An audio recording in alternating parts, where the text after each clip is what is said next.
So like so-called Black culture or art is used in everything, especially in advertising. And yet, as a person who deals with arts and culture in Hartford, I recognize the disparity in the way artists, so-called artists of color, are funded as opposed to the artists who are identified as white. And again, I think it would have to be attributed to our inability to relate to each other as human beings, because we don't, because that's like the lost art, like if there's any art that has been lost, and I would argue that we've probably lost a lot of arts. Like I would really like to know how to build a pyramid. So I think we've lost a lot of art, but I think the main art that we've lost is what it means to be human.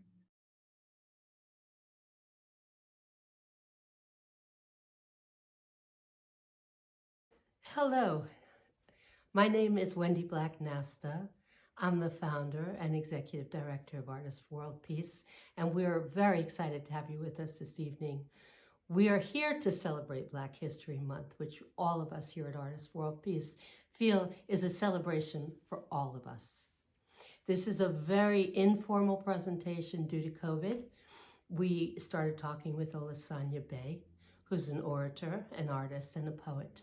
And his words were so passionate and so inspirational for this time, right now in our history. We're also featuring 4 brilliant artists that we love so much. So we would love for you to sit back, enjoy the presentation, and afterwards you're welcome to join us for a Q&A with the artists. The link will be right up on our website, artistsforworldpeace.org.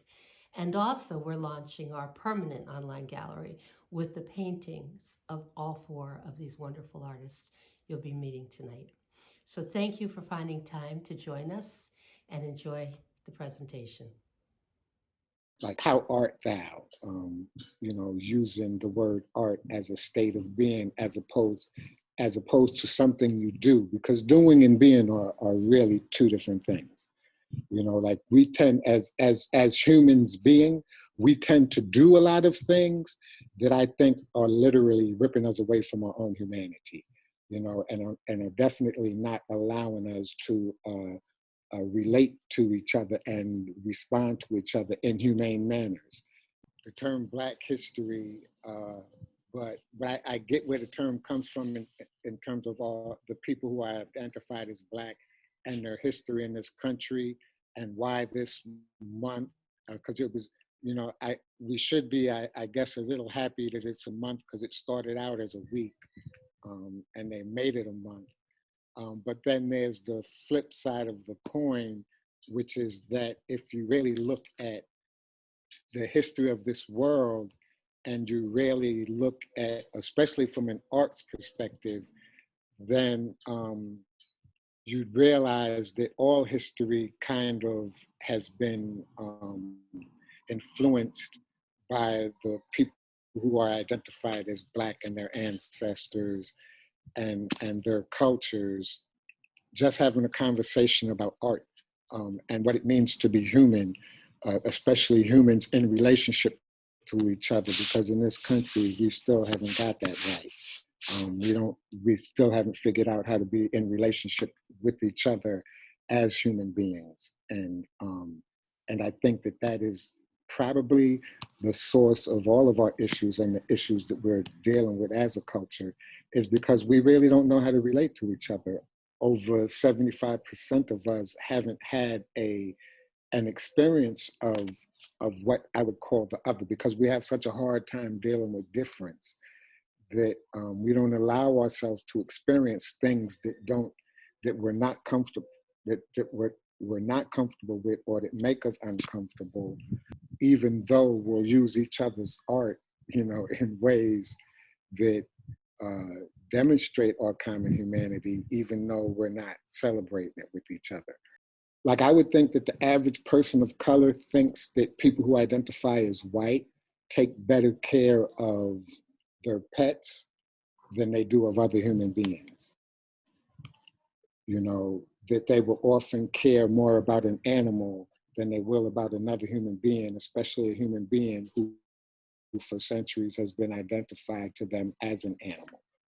You know, and that and that and that we need to uh, we need to address that, especially as artists, so we can get back to being human and not doing according to a like system that we've been institutionalized by. Um, that again, I would argue, doesn't encourage us discovering the art of our being. You know, especially so that we can relate to each other in healthier and in a more beautiful manner. When I talk to kids a lot about art, I tell them, I ask them, do they think that, that the culture around them decided that the society that they live in, and that affects them every day, that is constantly touching them, and that I'm now trying to teach them how to touch in a more creative and holistic way. Do you think this culture is like beautiful or ugly? Like when you really look out at your culture and the society that you live in, how does it make you feel? How does it like touch you as a human being? Does it make you feel, like all warm and tingly, or do you feel like that there are like a lot of things wrong? Even if you can't, you don't need to identify it, but how does it make you feel? And the responses I will get are generally ugly, you know, um, and I say, well, do you think you have the potential to make it more beautiful? Like you as a human being, do you think you have the ability to add on to this picture you see in any way, that would make it more beautiful or make it resemble the type of society you would like to grow up in, or that would make you feel warm and tingly, you know. Like as an artist, I see like a universe that is like I see a work of art. I see a work of art that I can, based on my experience of it and what I'm viewing and taking in through all my senses as a human being.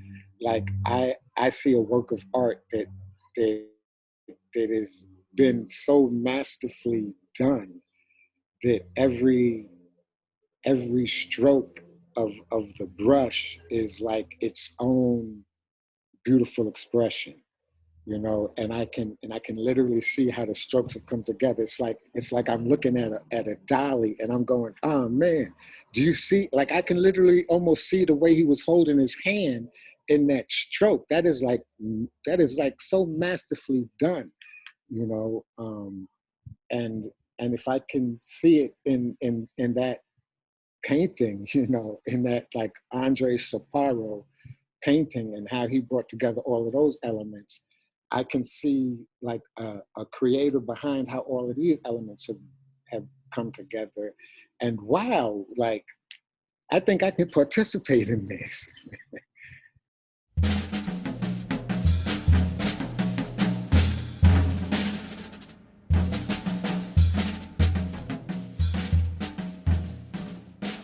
For me, jazz is one of the highest forms of art. Jazz music puts me in a spiritual and mental state that allows me the freedom to create.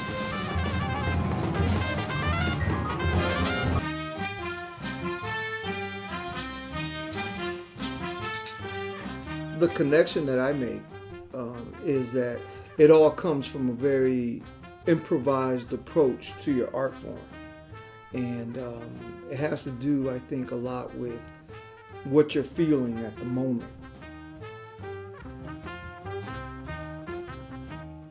I'm not trying to necessarily in my painting imitate the music, but I'm definitely being influenced, and my art is definitely being impacted by it. I never actually really start out knowing how a painting is going to go. I'm creating really things that are going through me, popping up at the moment, and I'm applying those on the canvas. Um, and I'm being inspired as I go along. One painting started off as Art Blakey and ended up Coltrane and Miles. And it's weird because it's a path you embark on, and you can't be afraid to change direction. As a part of that creation. Like I want to be a hair on the brush of whoever's holding that brush. I want to be a hair on that brush. You know, if even like I'd like to be the hand holding the brush, but that's a little bit too deep for me right now.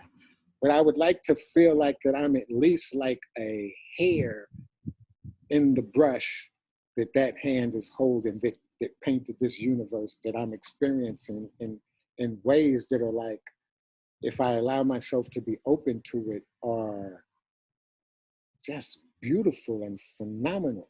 You know, and when I allow myself to be open to that same expression that I'm experiencing coming from other human beings, it gets even more mind-blowing. It gets even more profound, you know, because I realize that in now the viewing of this masterpiece, I'm like one optic cell in the eye that is viewing this, you know? And so I can imagine how much of this picture I'm missing if somehow I can't communicate with all the rest of the cells in this eye that is viewing this universe. And it's and I didn't even realize that I took kind of like the eye and turned it into an individual experience, which would be like the eye of this experience. But I'm talking about it on every level that you can imagine that eye. Like I am talking about this eye, and I'm talking about this eye, and I am talking about the fact that when I look in your eyes, the eye I see is actually me. You know, so if I look in your eye, I see a reflection of me. I think that's another like kind of like really like, how did this artist make that metaphor like that? You know what I'm saying? Where to demonstrate you and my connection, they made it so that every time we look into each other's eyes, we see ourselves. Yeah. You know, and so how can we not see each other as reflections of each other? And how are we as human beings missing that? In that we don't get, then that means that however I treat you, it's literally how it literally is how I'm treating myself. You know, and so however I treat you is going to have a direct effect on me, and we have all these like really artistic clues, like being reflections of each other in our own eyes, and yet we don't see the connection enough to treat each other better as human beings. See, artists kind of like have made a conscious decision to just make it happen through their medium, or I would argue through their being. You know, their art just happens to be as an individual, their field of activity or influence, you know, that allows them to connect and to other human beings in a way where they can, you know, demonstrate that like, that I think is the natural connection or interaction of us as human beings. Is that would be the experience. You know, if we let go of all of the baggage that we're bringing to the experience, all this conditioning that we've had through especially in America, through the institutions of like, I have to say white supremacy. I want to say racism, but racism is like a lot of the isms is just like a side effect of the main one, which is white supremacy, you know, and what it has done to us as human beings in terms of damaging our ability to relate to each other, to see each other as one, you know, because of course, if you're holding on to any type of system of supremacy or hierarchy like that, then it's going to be real hard for you to have an experience of oneness. What we're talking about isn't like a homogeneous, you know, one-time only thing. It's an infinite, ever-changing kaleidoscope of creation. And that's just me trying to put it in words that sound colorful and beautiful enough so that people get what I'm talking about. Because there's nothing I can say that would really embody that, you know, which is also why how could you think one way of being could ever like express what this is we're talking about? You know how dull that would be? Right. You know what I'm saying? Yeah. Where would the joy in that come from? And I'm not sure if that's the way for me to express it, but from what I experience as a human being, that's the only way I can put it. It would be like me eating, like I love scrambled eggs, but I don't want to eat them every day. You know, I want something else in my diet, especially when I know the universe is abundant. Like, why would I limit myself to scrambled eggs when there's papaya and watermelon and you know, all of these different things I could experience, you know? So I want to be open to that, and I want to remind people, like, I'm not trying to tell people what to eat, but I do want to remind them of all the variety that is out here, and for them to be open to their universe so that they can have as full an experience of it as possible.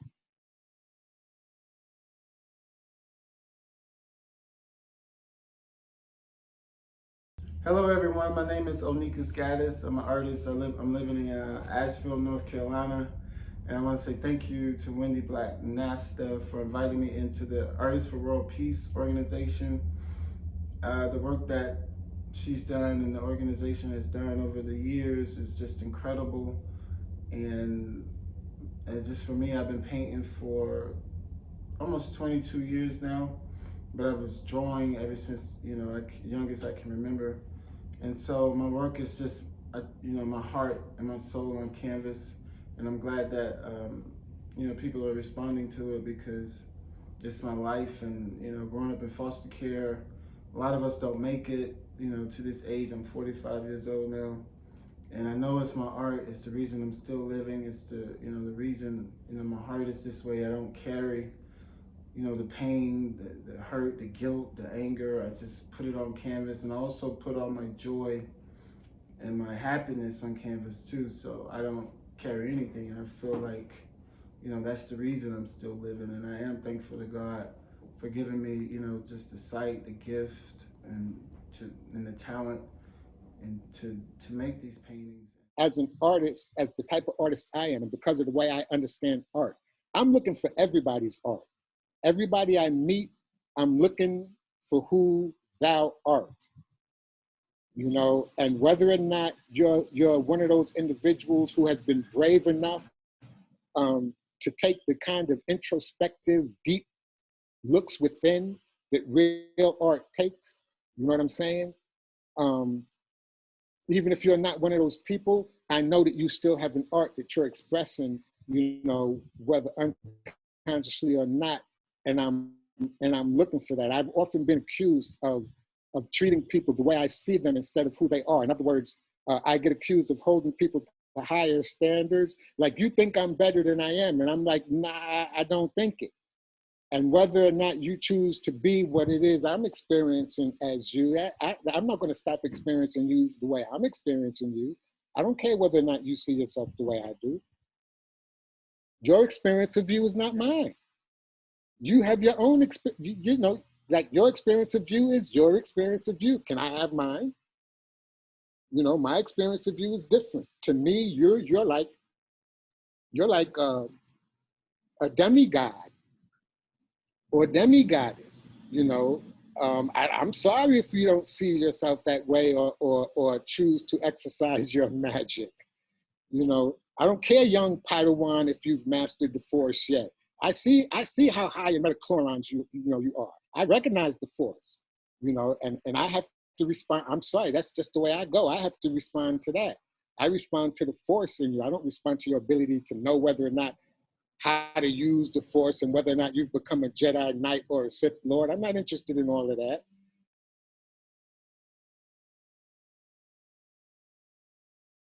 Humans are habitual creatures, right?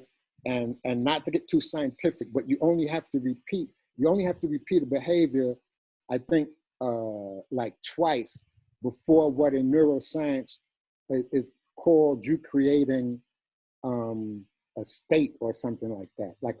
In other words, like a state of your being now has been created because you've done this behavior like twice. And if you do it more than that, then what you create now becomes your character. You know, and we as a nation have been repeating like really bad behavior for generations. You know, so we've created a habit energy as a collective that we need to break. You know, we need to break out of it. And if you've ever broken a habit, you know how difficult that can be. You know, and in my experience, the easiest way to do it is to take that bad habitual behavior, or I would say unpleasant, or the behavior that hasn't been really conducive up to this point, and replace it with a more conducive behavior. Yeah. You know, so like every time you get ready to, you know, to repeat that bad behavior, you choose a behavior now that every time you become aware of the fact that you're about to indulge in that bad behavior, you make a conscious decision to do something positive. And you'd be amazed by the change you're going to have on you in terms of your habits, and because of how we're connected, whether or not we're paying attention on the people around you. Because they'll pick on it. They'll pick up on it, whether it's conscious or not. The same way when we walk into a room, people pick up on our energy, the energy that we've brought into this room, whether they're conscious of it or not. You know, and whether or not we're paying attention every time we walk into a room, because we have now brought our energy into it, we've literally changed the atmosphere of the room. What if we like paid attention to that? So we always walk into rooms smiling, you know, and greeting people with positive energy, you know, or just thinking that every time I walk into this room, I am art on display. I'm public art. I'm like, I'm like my own creation, constantly being put on display everywhere I go.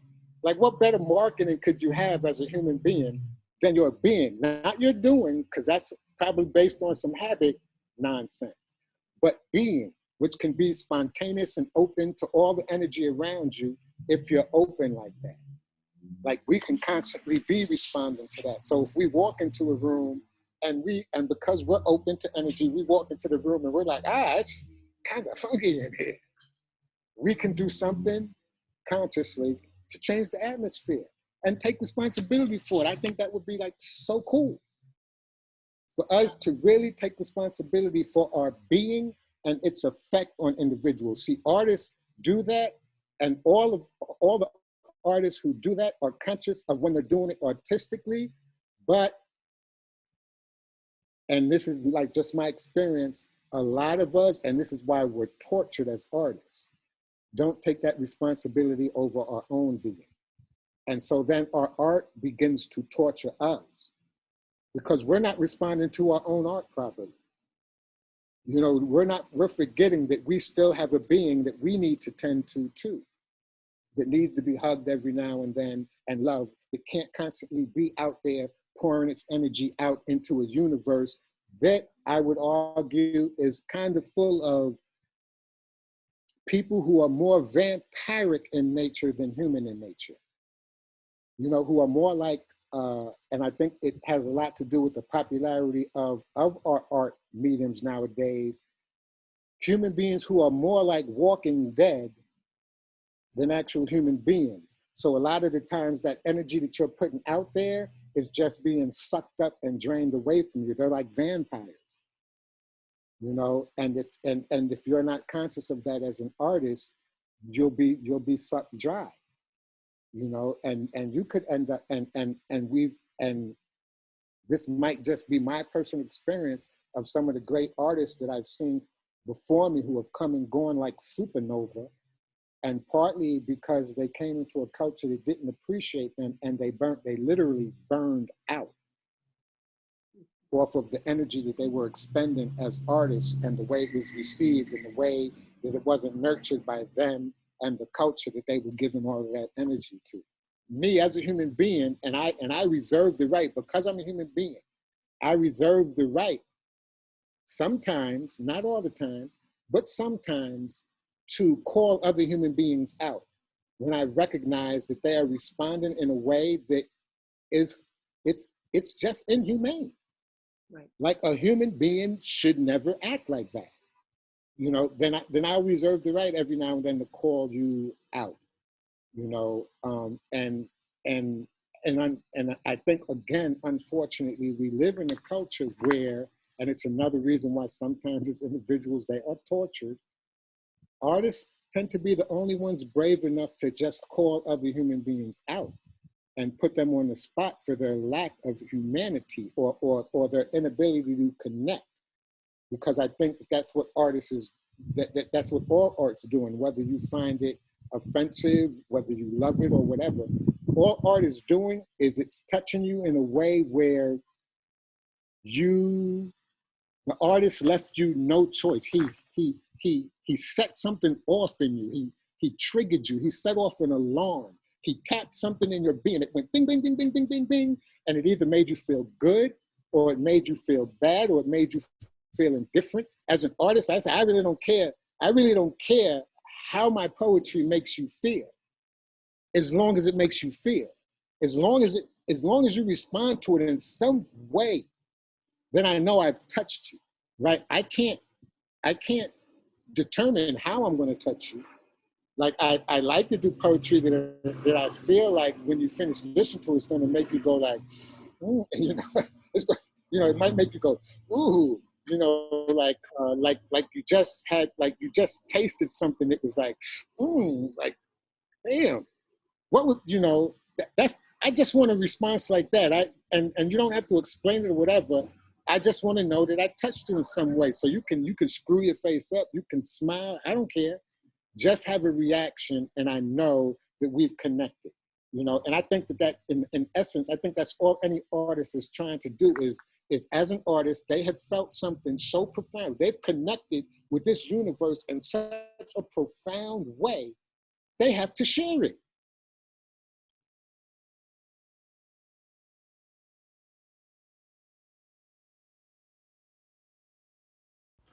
My name is Pierre SYLVAIN. I am an artist.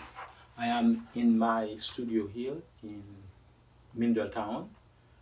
Talking about my work, I am also a mosaic and stained glass artist. I usually work on different series.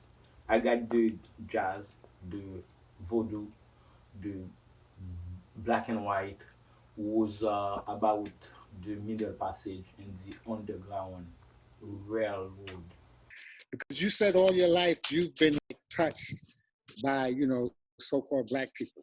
And I would argue, as a somewhat historian, that the entire world has, up until we all got bamboozled into this myth called white supremacy, which then kind of like rewrote all of history, especially the contribution of so-called people of color. You know, so we do need to remind ourselves, and we do need to reach back, you know, and remind people that, you know, even scientifically, it's been proven that we're all African in origin. Absolutely. Right. So arguably, there's like one people on this planet, whether you want to identify them as African, Black, however, you know, again, I think sometimes we get too caught up in the identification, but there's a common humanity. There's absolutely a common humanity. This is why I like to use the term human being as opposed to African or whatever, because I don't really care where we came from. I know that we're one. I know that there's an inherent oneness in our being that we can't get around. That's right.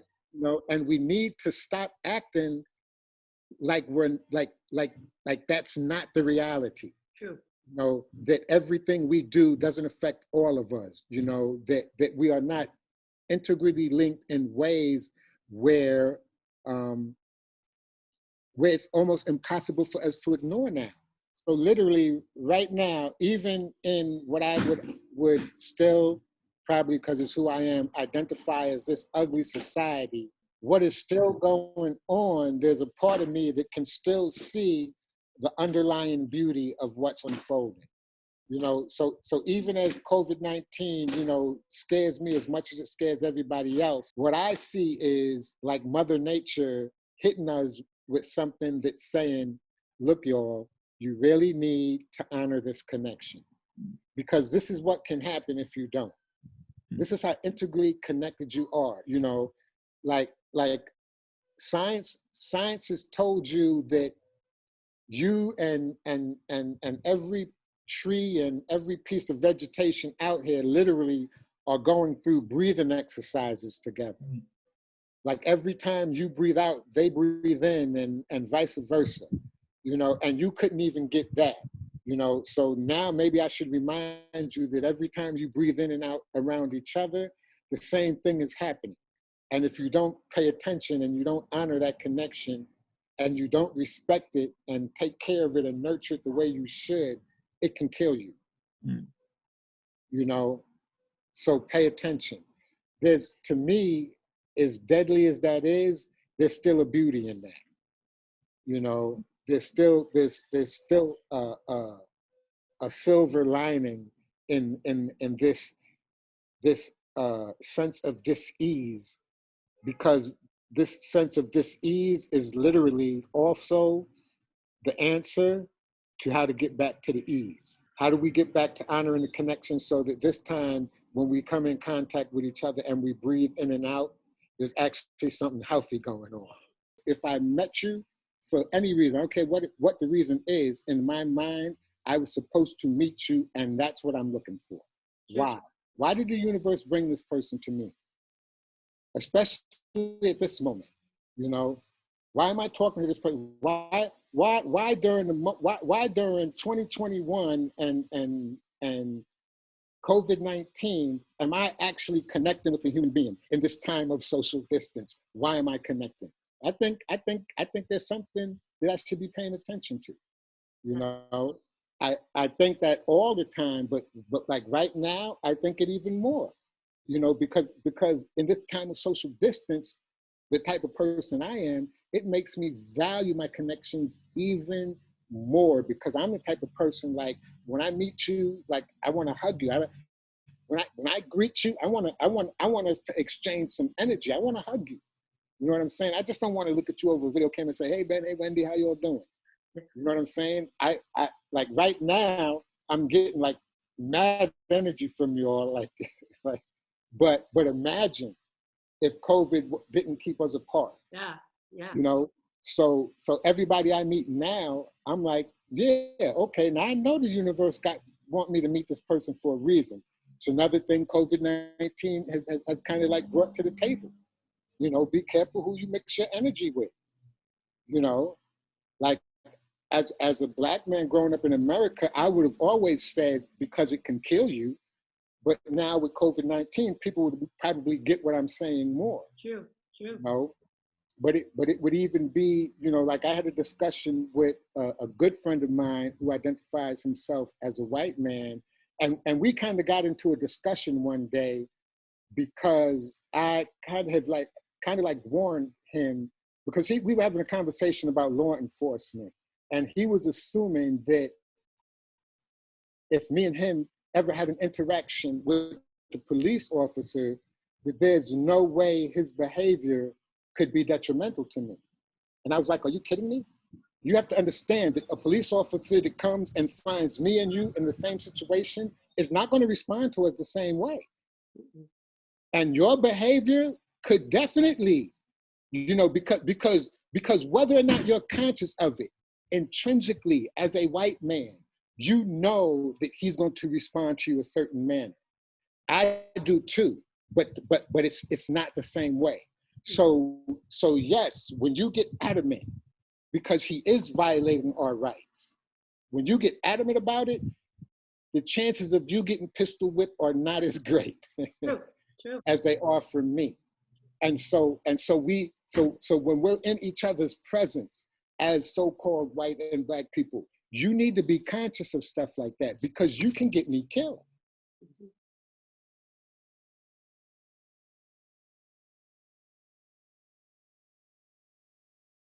My name is Kamar Thomas. I'm an artist, which means I professionally make things up from money. Largely, I'm interested in masks because I came to the US and apparently being black was a big deal. Well, it was a deal. It didn't matter before.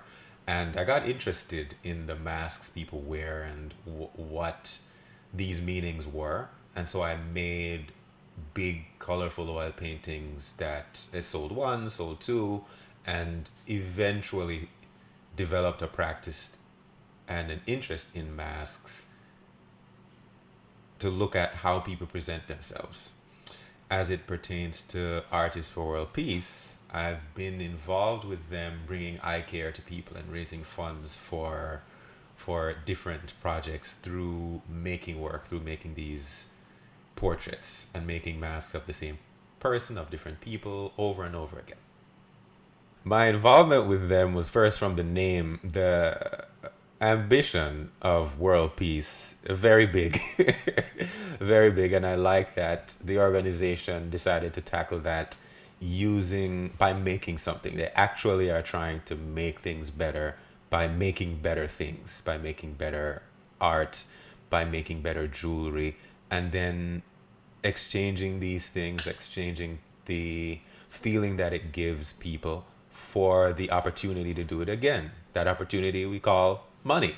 And my work is pretty much like that. I think of my work as I make a statement. I try to communicate something that changes the audience, and then they say, here's some money, please do it again. An Artist for World Peace, in systematically looking for where they can have the most impact, really resonates with me, where they can, through the work that they're doing, through the artists that they connect, and through the network that they've made, where they can contribute with these funds. I don't have the time to do that. And they are better at it. So I'll stick to the art, and they can handle the world peace bit. They're, in terms of a family, they're a group of people who are aligned to make something happen. They're biased towards action. They want to see something done a lot more than they want to talk about it. So they will, however inconvenient it might be, figure out what needs to happen and then gather the resources. And in that sense, it feels more like a family that happens to have a mission. We're not related by blood, but we have a particular set of skills. We're looking to deploy those skills together. So I traveled with them to South Dakota. I painted a mural there, but they were really there to offer eye care, to offer the free eye clinic. And an eye clinic is when you go to the eye doctor, you have the thing they put over your eyes, and then they shine a light in your eyes to measure the pressure and all of that stuff. They basically took one of those, multiplied it by 6, put it in a gigantic gym, and then invited like 1,500 people to show up and get their eyes scanned. And when I arrived, a couple of the doctors didn't show up. So they said, well, you're in charge of scanning people's eyes now. And they showed me how to do it in a couple minutes. And obviously I ruined a few people, but after a couple hours, this was my job now. I'm an eye doctor now. And I was a little bit mad when the actual eye doctors came. And I was like, guys, I could... That's how much trust they put into you. They figure if you're on board that you're willing to learn quickly or willing to adapt. And man, if my family put that kind of faith in me, yeah, it's a good family.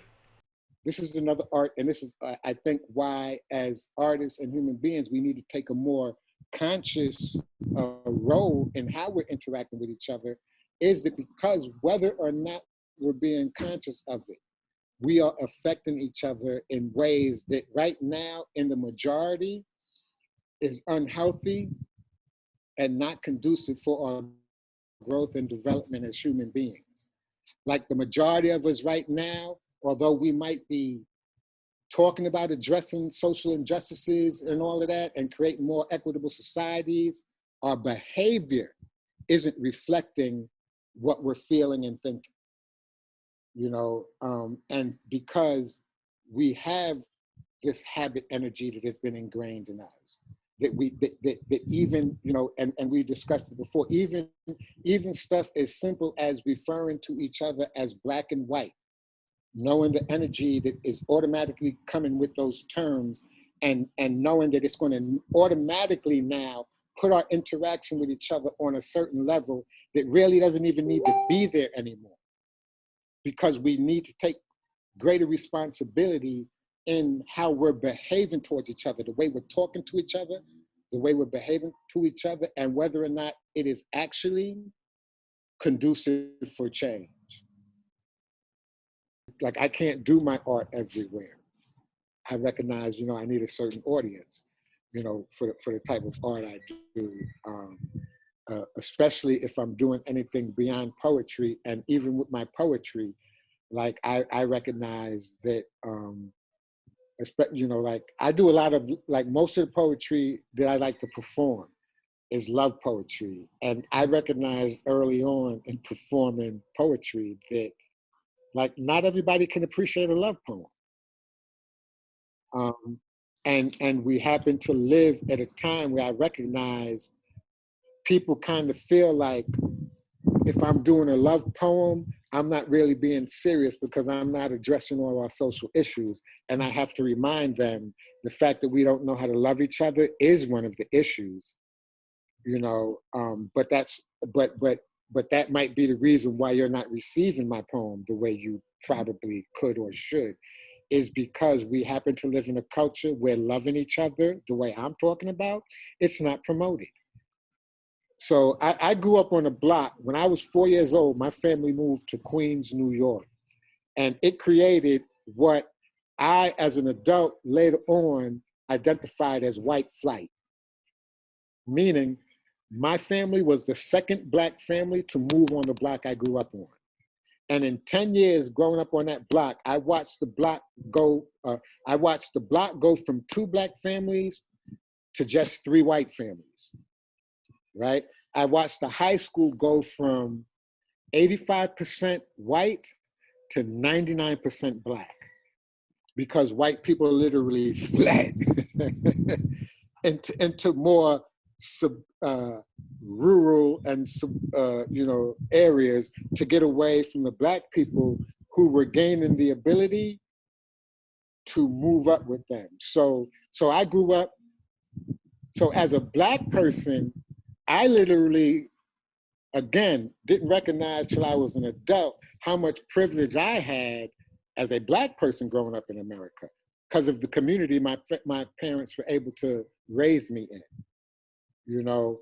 And then grow up with other so-called Black kids who, as they moved into the neighborhood, I could recognize did not have the type of privileges I had. And these were these were Black kids my age, growing up in the same community now, but with less privilege. You know, that of course, as a Black child, I really couldn't recognize one until, you know, I was introduced to terms like white privilege and all of this stuff that we have to talk about now because of the issues that we're going through as a culture, you know. But can point out that I grew up with white friends whose houses I'd spend the night over and eat dinner with their families, and they would do the same thing with mine. You know what I'm saying? Now, people would think during the 60s that probably wouldn't be happening, but and that's not to say that what was going on in the culture wasn't going on. It was just that the reality is there were always human beings who are going to just be human beings and deal with each other in a beautiful manner. because that's just who they are as human beings, regardless of the culture around them. And even though as human beings, they might have been conditioned by that, because my parents didn't raise me to be prejudiced, but I developed a lot of prejudice as a young Black man because of the culture I was in, you know, where again, I grew up spending the night over my white friends' houses, but now as a teenager and young adult, began to harbor a serious dislike towards white people because of the culture I was in. You know, so it was literally, so my culture was literally beaten a love that I had developed for white people growing up out of me. It was literally beating it out of me, you know. So as an adult, I had to go through a process of like remembering how to do that shit so that I could reconnect with other human beings, because my culture literally had created barriers in me that were preventing that, you know. And why as an artist, you know, someone who I think it was only because of art, you know, and because of what me indulging in art did, which is force me to take those deep looks within, because I don't think you can create art without being very introspective and honest about what it, and I also think, again, that's why, you know, you'll hear me use the term a lot of times, tortured artist, because I think our culture, because of how it functions, when you as a human being tap into what I would call the artistic side of your nature, this culture tortures you. Like you are going to start to experience this culture in a way where it's gonna almost be painful, because now you're open to a universe, but you live in a culture where it's difficult for you to connect to other human beings, where this heartfelt, emotional, mental, and spiritual outpouring that you want to share can be like spit at and, you know, and talked about in ways where no human being, I don't care how thick-skinned you are, you pour yourself out to somebody and they reject it, that hurts. That's what a lot of artists, you know, go through in this culture. You know, they're sharing things that this culture literally a lot of times spits at, shits on, you know, totally rejects, you know, especially if you're an artist of color. Yeah. Because art is a question of legitimacy. It's where white people have chosen how they want to market and visualize the culture, you know. And so as a artist of culture, you really, you know, might feel that sense of enemy and just like, oh, like it hurts, you know. And so that's what I refer to as a tortured artist, and artists having to learn how to deal with that, having to learn how to be comfortable knowing that they tap into their universe in a way where they might never be able to share that experience honestly, really, with another human being, because human beings aren't being built like that in general anymore. Human beings aren't opening themselves up like that, you know. And so for those of us who function on that level, it can become difficult, you know, which is why I think we, you know, those of us who do, we need to be a little bit more bold about it and a little bit more open and vulnerable to expressing that.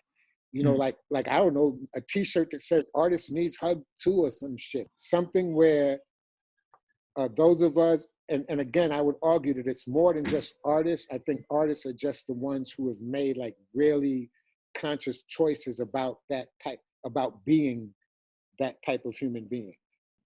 There's a part of us that wants to be so open that it's really hard for us to be filters. You know, it's really hard for us to filter it in a way that we're not harming ourselves. You know, I would love for there to be a time when we could be open to each other and not have to filter, you know, what the universe is bringing in.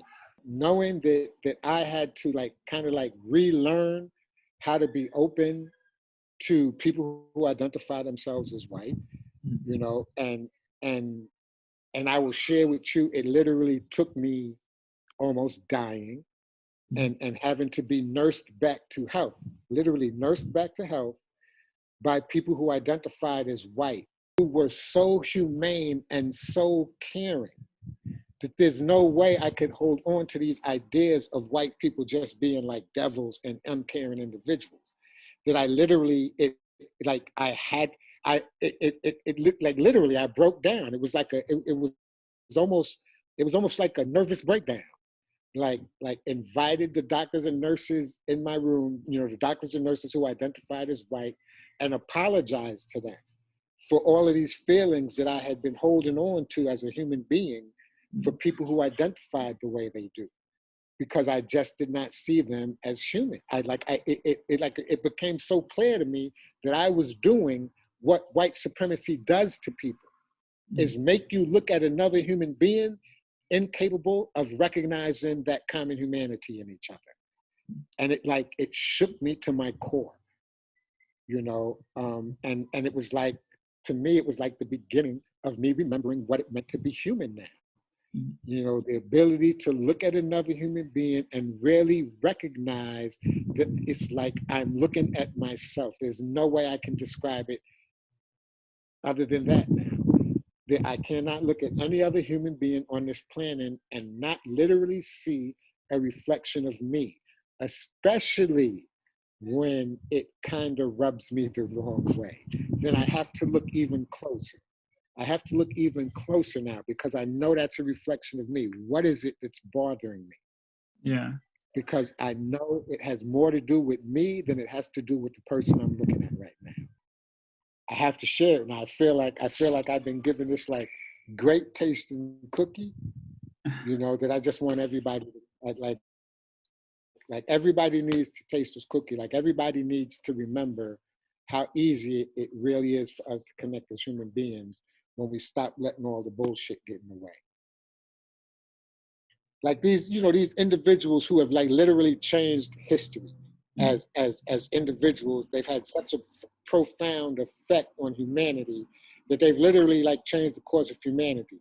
Most of these individuals, in my experience of them, went through some type of trauma, you know, some type of traumatic experience that allowed them to connect with the universe and their fellow human beings in a way that allowed them to impact and literally change, you know, change how other human beings, which again, I think is what artists do, you know, and so we have, so I think that, wow, I'm gonna go out on a limb here now, and I'm gonna say that people like the Buddha and Jesus and Lao Tzu and Muhammad and Mother Teresa are individuals who have tapped into the art of being human.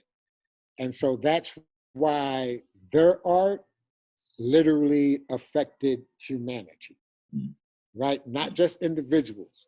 Because, you know, like, again, like everybody I know doesn't really appreciate Prince.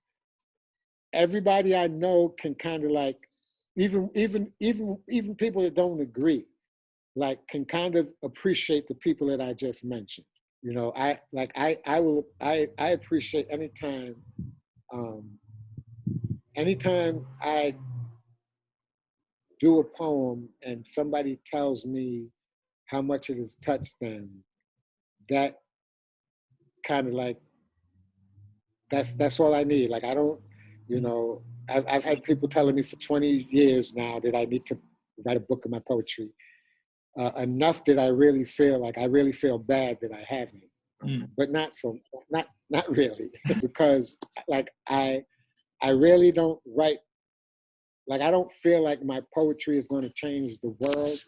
I really just feel like every now and then, like the universe speaks to me in a manner where I get it, like I get it, like I just get it, and so I write a poem that I think expresses what I'm getting. And so if somebody comes up to me afterwards and I say like, yo, that poem was so beautiful, then it just makes me feel like I did get it, because they got it too. It's like an affirmation to me that for whatever reason, at the moment I wrote that poem, I was connected.